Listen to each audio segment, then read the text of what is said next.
Shim Shai Basho Kakadash. Also to give double honors to our elder apostles and elder bishops of great millstone well. Peace and blessings, health and wellness and happy day to the elect.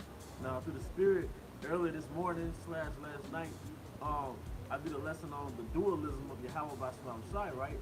But then when I ended the lesson, you know how it is with the spirit, other things come on your spirit once you end the lesson. So I said through the spirit is meant to do a part 2.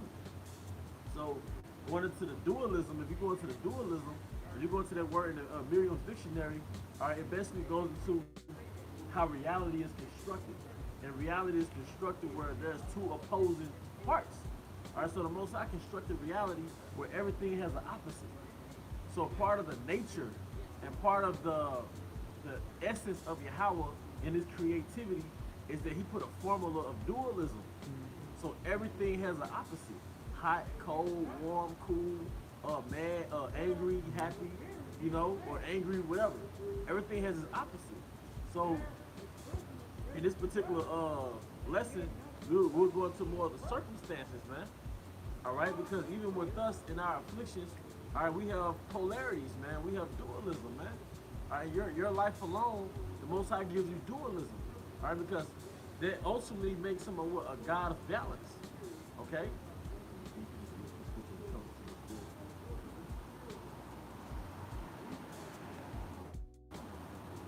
Okay. So I just keep thinking. But the Most High dealing with dualism. Okay, you got it. Sirach chapter 6 and verse 19. Come unto her as one that ploweth and soweth, and wait for her good fruits.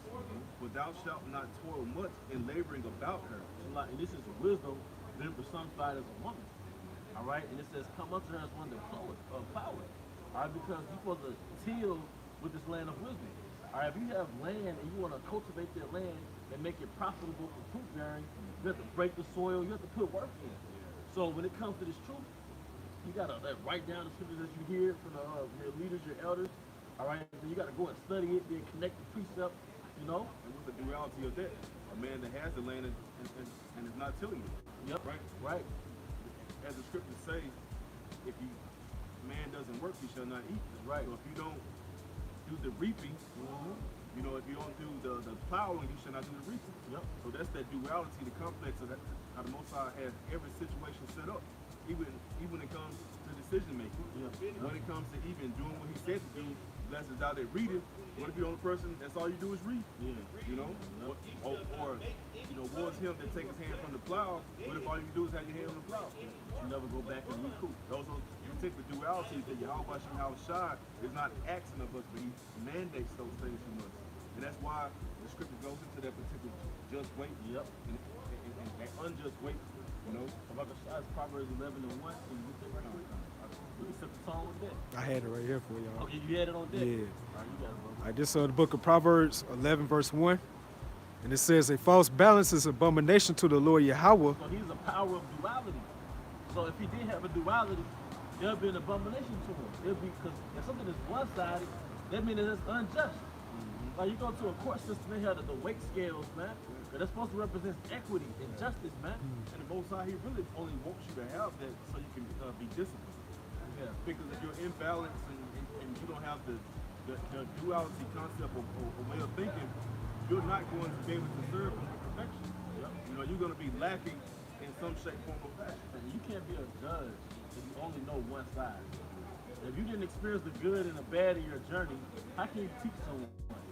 You know, if you didn't experience the trial and the error, the mistakes, you know, which was a lesson, how can you teach someone, man? You know, we've been around each other for over a decade, and we've seen each other go through hell, but we've also seen each other, you know, do good. So we witnessed each other, we witnessed each other's duality, you know? Hey, this the NLT, it says, the Lord YAHAWAH detests the use of dishonest scales, but he delights in accurate weights. If you go into the culture, it's heavy in merchandise. It's heavy in like enterprises. It's heavy in exchanges. You can tell the Middle East, it was heavy in, you see it with Ishmael. Because there's a lot of references to what? Scales. Yep. There's a lot of references to scales and unjust scales. Although it's like metaphors, but they got the metaphors from the reality that there was actually transactions of buying and selling. So in the ancient world, we was heavy into weighing everything properly. Now, what I heard a long time ago was that you would weigh something in like a cup, right? Let's say wheat or barley. But what they did, instead of stuffing it down, they'll like keep it light to keep it weighing less, so they can get more money from it. You know? So that's why it has those references like unjust scales and deceitful scales. You know? Or if it was supposed to weigh more, then you add into it. Yep. You stuff it down. You know? Probably cutting it. You cut it. Yeah. You cut it with a different type of particular substance. Now, what does this merchant do? This capitalist do? He saturates the food with chemicals and additives, Yep. all right, to fatten his product, to Yeah. expand his product. Yeah, to make you feel full, but you keep Yeah. coming back because your body is empty, but still yearning to be full. Yes. Yep. it. It's calories and no nutrients. That's it. And so there's no new thing under the sun. So his capitalism is what? He saturates the food, or he soups it, or they expand his product. Yeah. You know? Or you might have like a main ingredient, like a herb, Yeah. like, you know, going back to one of the roots. But the rest of the drugs be petroleum. You know what I'm saying? Yeah. You got it, brother. Proverbs chapter 16, verse 18. Pride goeth before destruction, and an haughty spirit before a fall. Yep. Better it is to be of an humble spirit with the lowly than to divide the spoils with the proud. What's that duality? Yeah. Yep. One end of the spectrum to the other. Now it's the contrast in this, man. You know? And like I said, the Freemasons, they didn't come up with the duality. You know, you have the black and white checkerboard floors. They got that from Yahawah Shai. Because he's a grand, Yahawah Shai is a grand architect. But he got his order in the blueprint from the Heavenly Father. So Yahawah told Yahawah Shai, this is how I want you to construct existence. I want you to have rules of polarity, rules of dualism. You're going to make spring, you're going to make fall. You're going to make good, you're going to make evil. You're going to make hot, you're going to make cold. You're going to make fast, you're going to make slow. And even when it comes to men's lives, in their lives, they're going to have good days and bad days, man. All right? Proverbs chapter 18, verse 12. Before destruction, the heart of man is haughty, and before honor is humility. And they're going to look at duality. Before honor is humility. All right? Pride goes before a fall. So a down comes before a up, or up comes before a down. And I think it's Job 4:9. When Job was catching hell, and his woman was like, once he cursed the Most High and died, he cursed out with that dualism. I want to say Job 4:9. I was just looking at it before we started.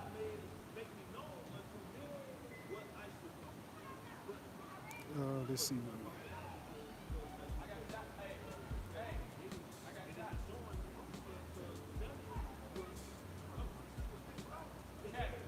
All right, let's see. I think I got y'all, bro. You got it, bro? Yeah. It's Job 2:10. Okay, I was definitely off my That's all good. It says, but he said unto her, thou speakest as one of the foolish women speaketh. You know, what is Brown telling him? You know what I mean? Curse the Most High. Yeah, I want to say that because she was talking dishonorably. But what is woman telling him? Curse the Most High and die. Like, yeah, you still holding up? Just give up the ghost. You got it, brother. What? Should we receive good at the hand of the Most High? And should not we receive evil? So he was a wise man. He was a wise man. He understood dualism. So he told his woman, look, we've been blessed this whole time. We've had abundance this whole time. Is it not of the Most High to give us evil too? Because he understood that his power, because when you have a father, you know your daddy's nature. You know your daddy, how he gets down. So men of the East, they understood the nature of their father, man. Like you're gonna have good and evil.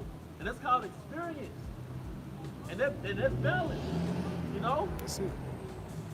Like if you've been rich all your life, if you've never experienced poverty, then that's imbalance. You can't tell a poor person nothing. But if you started out poor and then you got rich, now you're qualified to tell a poor person something, man. You know, or if you've been poor all your life and you never had money, how you gonna give me financial advice? That's why I say, with all I get and get understanding. Yep. right. You know, because just having knowledge doesn't value anything. Nope. You don't have the wisdom to be able to Apply it. And That's the it. wisdom is the experience. You know? Yes, Lord. Yeah, I got a quick one. This Job 31:6. Let me be weighed in an even balance, that Yahawah Shai may know my integrity. Yep, and basically try.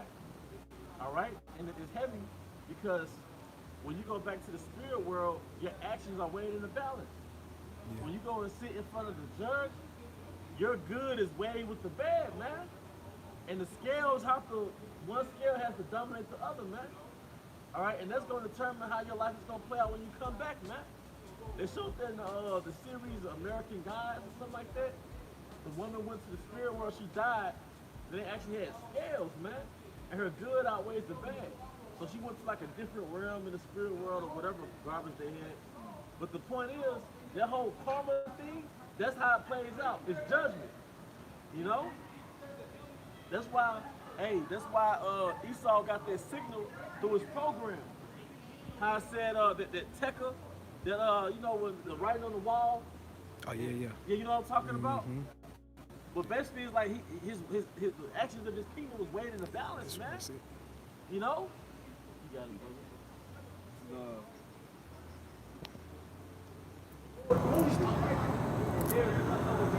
His actions, because you get judged as an individual. This is just sage, by the way.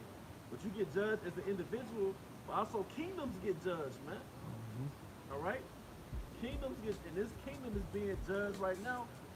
All right, you got it, brother. Yeah, it's James 5:10. It says, "Take my brethren, the prophets, who have spoken in the name of the Lord, for an example of suffering, affliction, and of patience. Behold, we count them happy which endure. Ye have heard of the patience of Job, and have seen the end of the Lord, that the Lord is very pitiful and of tender mercy." Wait a minute, there was a balance in that. Because he started out catching hell, but then he kept his integrity. Now, then the Most High gave him abundance. So that was a duality, man. But life teach you tonight to not want to go through nothing. Yeah. You know, but at the end of the day, that's the type of stuff that makes you. Those uncomfortable situations, those dire straits, everything that's kind of difficult and complex, that's what really brings your psyche into a level of wisdom, knowledge, and understanding from an earthly standpoint. And then when you catch physical hell, you understand from a spiritual standpoint that the Most High chastens his as a son and not a bastard. But at the end of the day, like you said, suffering those particular afflictions, and then rejoicing in the good and salvation, how about you outside in the end, it's like, man can't fathom it because they do not want to be uncomfortable. And then it's beauty in the struggle. It's things you learn in a lower state that you're not going to learn if you were never in that lower state, man. Something I learned personally is character building. You can read every Google article there is. You can read every book. But if you don't have nothing to really try your spirit, then you're never going to develop. You know? And Most High, he doesn't just put you in hell to put you in hell. Hell is to purify you, but it's also to challenge you. And we're here to overcome challenges, man. All right, not to use it as a crutch or as an excuse. And after you get your scripture, you get Ecclesiastes 3rd chapter. Yeah.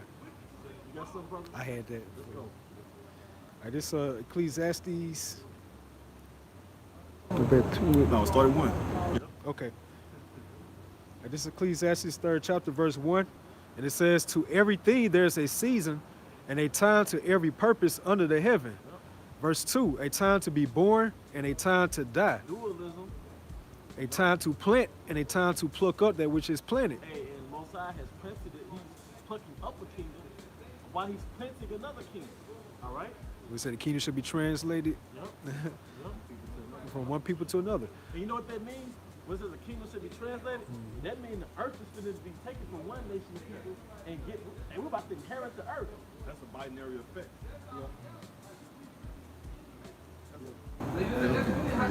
That's a binary effect, you know what I mean? Because it's basically going one way to another. Kind. Yeah, hey man, hey, watch that movie, The Girl with All the Gifts. And she told that Edomite, you saw that movie? No, I haven't seen it. Yeah, But it had me thinking about Esau, Edom down there having a bonfire in the middle of the street, man. Nuts case, man. Yeah, let me go. Sacrifice. You might be a little baby, yeah. But the little, I'm gonna give a movie spoiler. The little Judite girl told the Edomite soldiers, she was like, "It's gonna be the end of the world if you do this." She's like, "No, it's not. It's gonna be the end of your world." She's like, no, she was like, it's not just gonna be the end of the earth. It is that you won't run it no more. That's the reality. Let's go, brother. That's right. All right, verse 3, "A time to kill and a time to heal. Yep. A time to break down and a time to build up." Hey, we've been broken down as a nation, but now we're being built back up. That's right. All right? Verse 4, a time to weep and a time to laugh, Yep. a time to mourn and a time to I don't know dance. why we didn't get this last night, but the Spirit just didn't want it out last night. All right, go ahead. Verse 5, a time to cast away stones and a time to gather stones together, Yep. a time to embrace and a time to refrain from So embracing. that you want to that balance. Like it's a time to read, it's a time to teach. It's a time to put inside you, but then it's a time to teach to other people. You know, The input and the output. Con. And guess what? And it says a man that strives for the mastery is temperate in all things, which goes into moderate, Yep. which goes into balance, That's man. it.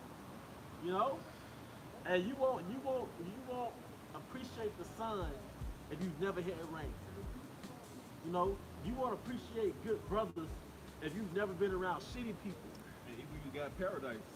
You got people in Puerto Rico, people in Hawaii, people in Colombia, in these great areas that have nothing but nature, Tropical weather. it's tropical natural resources. It's literally summer the whole year.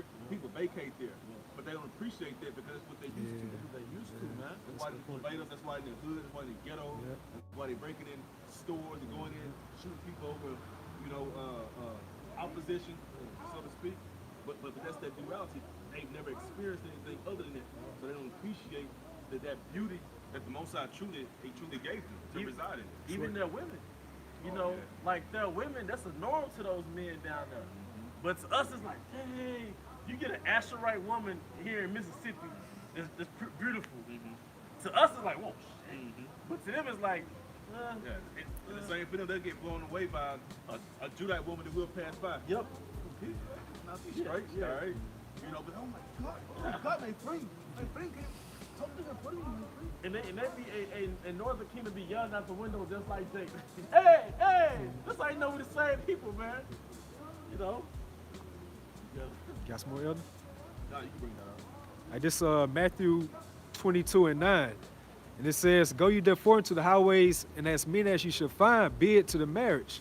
Verse 10. So those servants went out into the highways and gathered together all as many as they found, both bad and good. Because that goes to another parable about the fishermen. They got the clean and the unclean fish. That's the duality. Like a brother brought out last night in a live stream, you got true prophets and you got false prophets. You may ask, man, why y'all don't all teach the same doctrine? Because in part of the Most High show in his theater, there's protagonists and antagonists.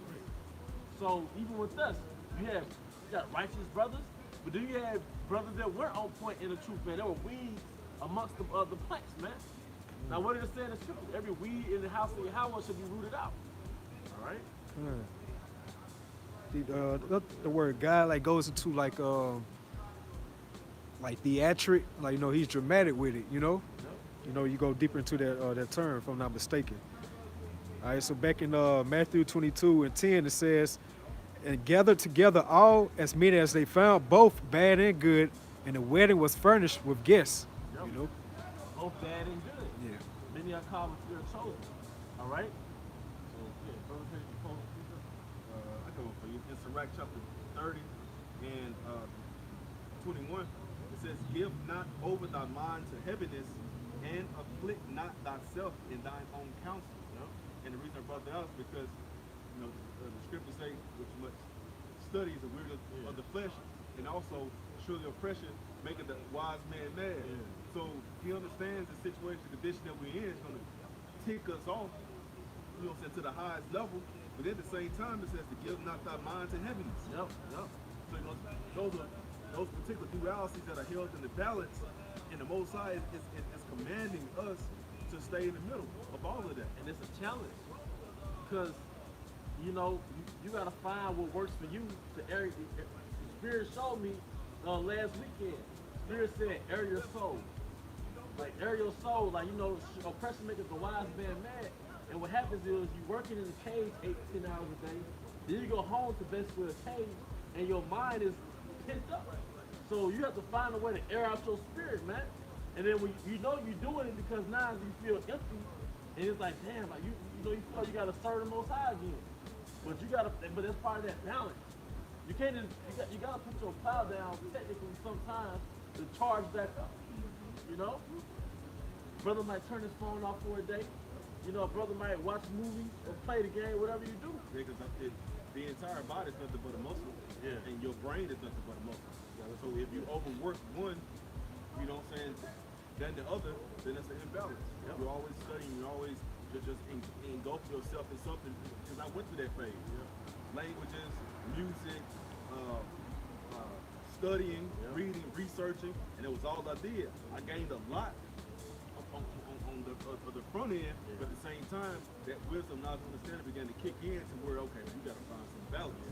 You know, you got to start stepping outside on the physical as well, whether it's exercise and whether it's satisfying the flesh, because you satisfy your spiritual self. You know, but that duality, that complex of binaryism, you know, is very important in order to stay balanced in this walk.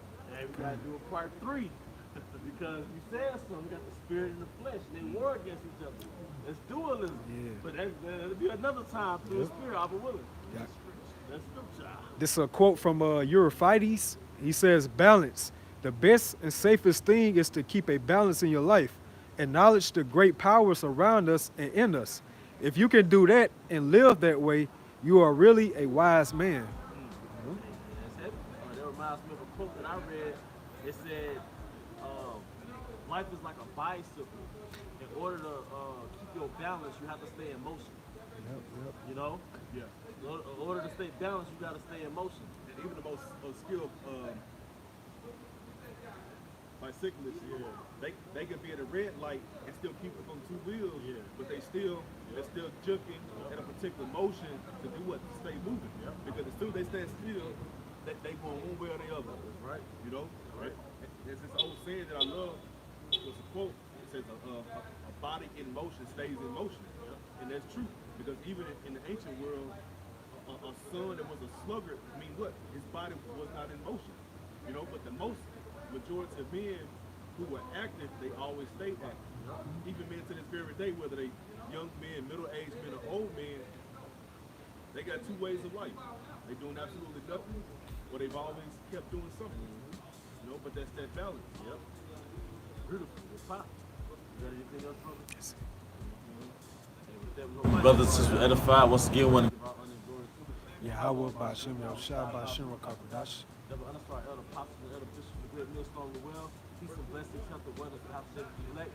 Bob and Bob. Come out, Shalom. Shalom. Shalom.